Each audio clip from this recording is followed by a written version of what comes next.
आखिरी रोटी, भरोसे से लिप्त आखिरी रोटी। सर्दियों की एक सुबह थी। चारों तरफ कोहरा था और गलियों में सन्नाटा।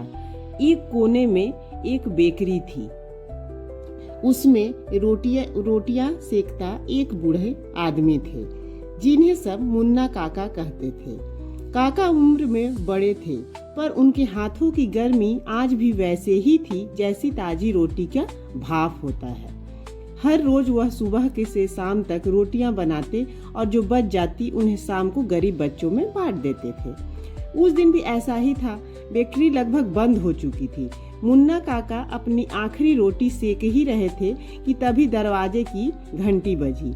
एक दुबला पतला फटे पुराने कपड़ों में लिपटा कांपता हुआ लड़का अंदर आया। उम्र कोई 10 साल रही होगी। उसका चेहरा धूप की तरह मुरझाया हुआ और पेट एकदम अंदर गया हुआ था, जैसे उसकी जोरों से भूख लगी हुई थी।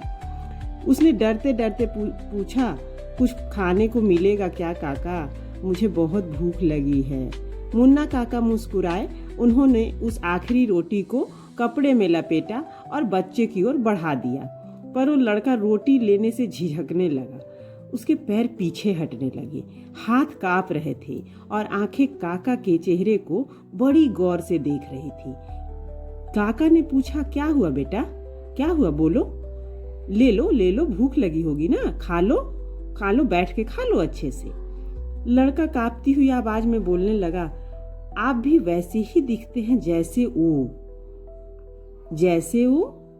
आप भी काका वैसे ही दिखते हैं जैसे वो। मुन्ना काका चौंके।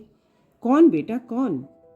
लड़का बोला, कुछ दिन पहले एक बेकरी वाला मुझे रोटी में कुछ मिलाकर खिला देता था, फिर बच्चों को गायब कर देता था। वो भी आप जैसा ही था, बूढ़ा, सफेद बाल और झुर्रियां भी थीं उसके। अब मुन्ना काका स्तब्ध रह गए और कुछ नहीं बोले।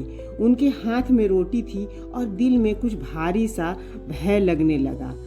क्या सच में वो आदमी उनकी तरह दिखता था? क्या इस बच्चे को भरोसा नहीं हो रहा है मुझ पर? काका के चेहरे पे बेचैनी आ गई। उन्होंने रोटी नीचे रख दी और चुपचाप बेचारे स्टूल पे बैठ गए।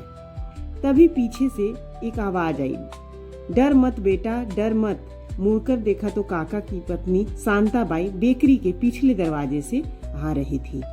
उन्होंने बच्चों के सिर पर हाथ रखा और बोली, जिसने तुझे डराया था वो अब जेल में है। ये मुन्ना है, जिसने आज तक किसी भी भूखे को मना नहीं किया। यह सभी गरीब बच्चों को जब तक खाना खिला लेता है तभी खाना खाता है। लड़का कांपते हुए बोला, सच में काकी, सच में काकी। शांताबाई मुस्कुराई और बोली, हाँ बेटा, आज मैं अगर तू ये रोटी नहीं लेगा तो यह भी नहीं खाएगा, इसका स्वाद भी अधूरा रह जाएगा। अब लड़का रो पड़ा। उसने मुँह झुककर रोटी उठाई और पहली बार दिल से मुस्कुराया। काका ने उसके लिए पानी और गुड़ भी निकाल दिया और वो तीनों बैठकर हंसी खुशी खा रहे थे। रोटी की महक अब डर को धीरे धीरे पिघला रही थी और उस बेकरी में सिर्फ रोटियां नहीं, भरोसा भी सेका जा रहा था। शाम को जब बेकरी बंद हुई, सूरज ढल रहा था। उस दिन की आखिरी रोटी किसी का पेट नहीं, किसी का भरोसा, विश्वास भर गई थी। यह कहानी आपको अच्छी लगे हो तो चैनल को सब्सक्राइब करें और एक लाइक करें और मेरे कमेंट सेक्शन में जाकर ज़रूर बताएं यह कहानी आपको कैसी लगी। तब तक के लिए राधे कृष्ण।